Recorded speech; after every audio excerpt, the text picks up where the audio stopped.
მთავარი არხი დაიხურავოთ, როგორ შეიძლება გიხარდეს განსხვავებული აზრი გაქრაო, ოპოზიციური არხი დაიხურავოთ და ასე შემდეგ და არც არანაირი ოპოზიციური არხი ეგ არ იყო ჩვეულებრივ პროპაგანდისტული ტყუილებით სავსე გაუგებრობა.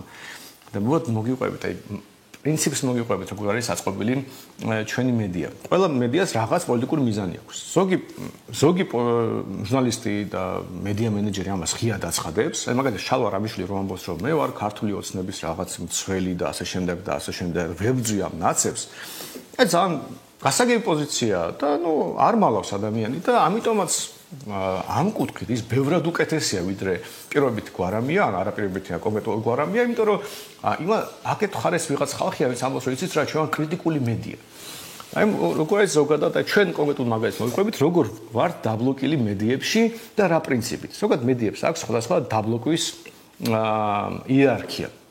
ყველაზე მარტივი, ყველაზე ლაითი დაბლოკო, ასე ვთქვათ, არის პარტიის ლიდერი დაბლოკო პრაიმ ტაიმში. პირველი დაბლოკვის ეტაპია დაბლოკო ყველაზე ცნობადი სახე შენი პარტიის პრაიმ ტაიმში. ასეთი ბლოკი მაგალითად ჩვენ ტელევიზიას ედო TV პირველზე კაიხანი. უკვე მე მგონი 21 წლიდან თუ არ მეშლება იაგო არ იყო TV პირველის პრაიმ ტაიმში. შეიძლება რაღაც ალაგ-ალაგ სადმე მოხდარიყო, მით უმეტეს რაღაც რამდენიმე ადამიანი ერთად რო იყო, მაგრამ აი გრიგოლია როზის ხოლმე რაღაც ხაზრაძისთან და რაღაც 9 საათი რო ბაზრობენ, მე არც მახსენდება როდის იყო, ვახო იყო ერთი მახსოვს და იაგო 21 წელი იყო მე მგონი. შემდეგი ეტაპია რომ დაბლოკო პარტიის ლიდერი ზოგადად. ან პარტია დაბლოკო პრაიმ ტაიმიდან. იგივე მაგალითად ფორმულაზე გვაქვს პრაიმ ტაიმში ასევე არ მახსენდება როდის ვიყავით, მე მგონი არჩევნების წინ და ერთხელ კიდე 23-ში მახსოვს, მე თარგამაძესთან ვიყავი და ყველაფერი უბრალოდ ნაცებთან შეთანხმების საკითხი იყო და არა ის რომ უბრალოდ რაღაც გაუნათდა ფორმულას. ანუ სიამდვილეში ასე უბრალოდ მე მგონი ფორმულაზეს პრაიმ ტაიმში კაიხანი არ ვარ დიდი ხნის დაბლოკი. ზოგადად ბლოკი გვადებს ამ ნაწილში. შემდეგი ეტაპი არის თლიანად დაბლოკო პარტიის ლიდერი.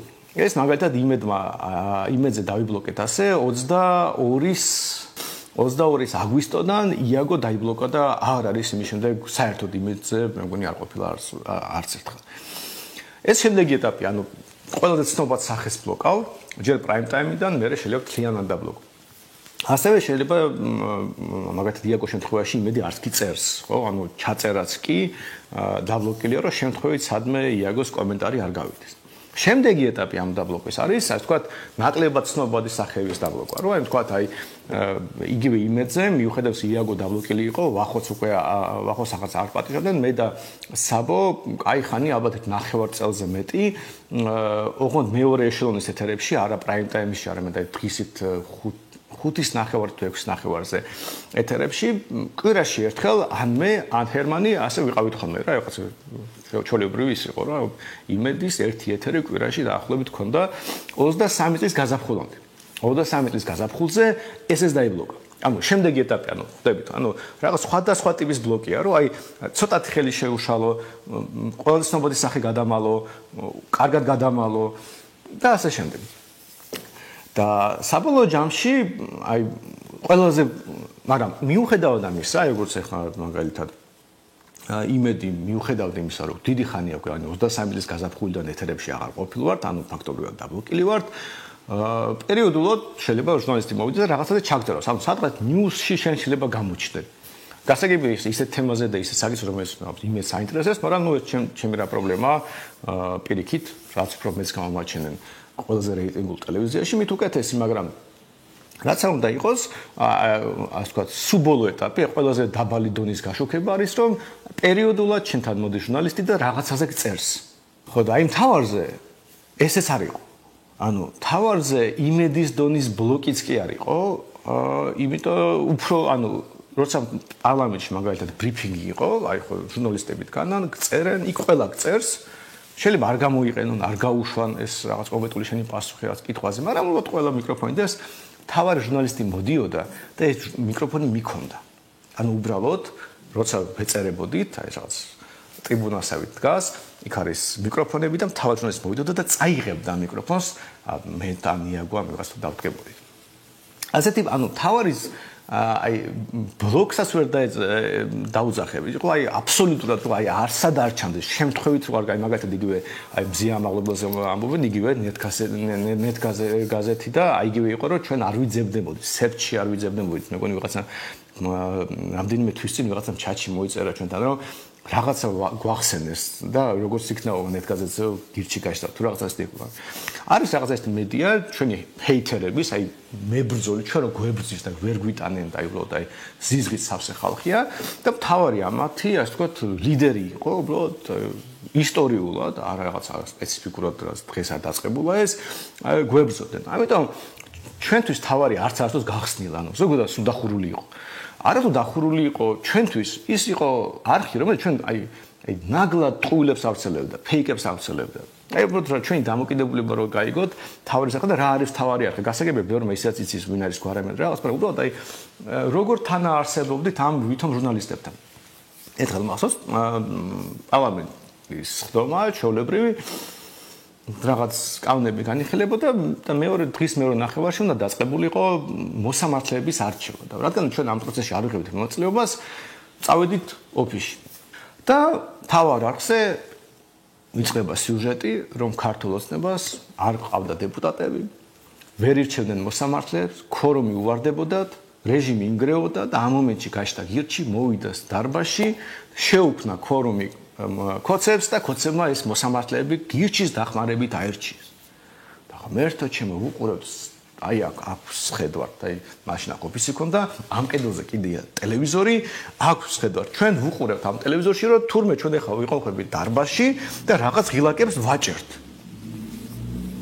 და ნუ აი ასეთი ნაგლი ტყუილი ხო უბრალოდ რაღაცნაირად წარმოუდგენელია და ვიფიქრეთ რამე ხო არის კოცებმა რამე ხო ჩვენ ხო არ მოიპარეს ბარათები და ჩვენ ნაკლად ხო არ აჭერებენ და წავედით პარლამენტში გაგვერკვია რომ რა ხდება საერთოდ და ნუ გასაგებია არაფერი არ ხდება არა კოცებს დეპუტატები ყავთ თავისი დირჩევენ რაღაც მოსამართლეებს არავის არ ჭირდება არ ჩვენი ხმები არ ჩვენი ქორუმი არც არავისი უბრალოდ ეს პროცესი მიდის არაფერი არ ხდება უბრალოდ ცარიელ ადგილზე გვარამიამ და მთავარი არხის ჟურნალისტებმა და თვითონ მთავარმა არხმა უბრალოდ დაიწყო ჩვენზე ამ ინფორმაციის გავრცელება და ხაბე შეხვდა გზაში მე მგონი თუ არ მეშლება და მეუბნებით ხაბე რეშვები თუ რას გვერდით და ნუ მაშინ მახსოვს რომ ისაო ჩვენ ახლა შევართ ხო იცი გვარამი როდის იყო ჩვენ გვისმენდაო და მაგრამ გადავცემო და დაურეკა და მაშინ გვარამი რომ პოსტი წაშალა თუ რაღაც მაგრამ პოსტი კი წაშალა მაგრამ ნიუსებში ეს გადიოდა მისი პროპაგანდონები მე ვეძახდით კიდე ზოგზე პროპაგანდონები ხართ თქო ამ ისინი ავცელებდნენ ამას იმეორებდნენ ერთი ორი კვირა გრძელდებოდა ამბავი რომ გირჩმა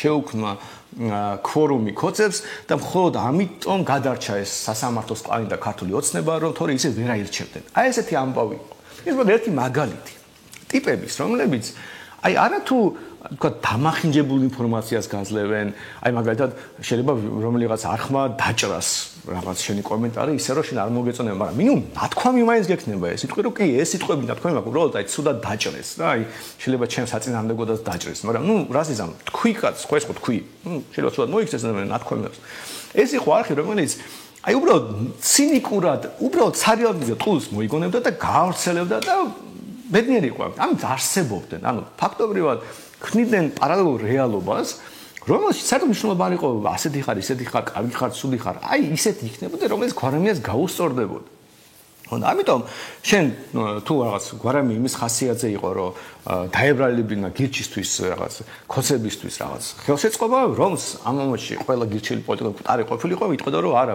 დარბაზში შევიდნენ რაღაც ქორუმი შეუქმნეს და ასე ასეთი ამბავი იყო ხო და ამიტომ ეს ხალხი აი ჩემ თვალში არ არიყვნენ ჟურნალისტები ჩვეულებრივად იყვნენ რაღაც ჯერ ნაციონალურ მოძრაობის რაღაც პარტიის დანაყოფი მერე გვარამიას პარტიის რაღაც დანაყოფი და ამიტომ მე არასდროს არ უყურებდი მაგათ ჟურნალისტებს ზოგადად რთულია დაუძახო პარტიულ აქტივისტ ჟურნალისტი წარმოჩენა რომ ეს იყო რაღაც დამოკიდებელი არხი რომელსაც რაღაც კრიტიკული მედია არა ის კრიტიკული მედია ნებისმიერი სხვა მედია უბრალოდ ნებისმიერი სხვა მედია ჩვენ ქვეყანაში უფრო კრიტიკული იქნებოდა ვიდრე მთავარი არხი ყველაზე სამარცხვინო მედია იყო რომელიც რა ვიცი აი ერთი წამიც გული არ დამწყდა რომ რაღაც აი აღარ არსებობს ერთი ტვინის გამორეცხვის ინსტრუმენტით ნაკლები იქნება შეუძლებელია ქართული ოცნება დაამარცხო ტყუილით იმიტომ რომ ქართულოსნებს მეტი რესურსი აქვს და ტყუილს რო ეჯახება, გაიმარჯვოს ის, ვინცაც მეტი ფული აქვს.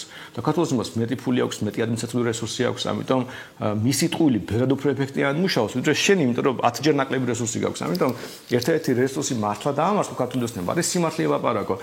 და აი ეს რა ვიცი, თავარი არქისნაირი ტელევიზია, უბრალოდ აი არაფერშუაში არის სიმართლესთან.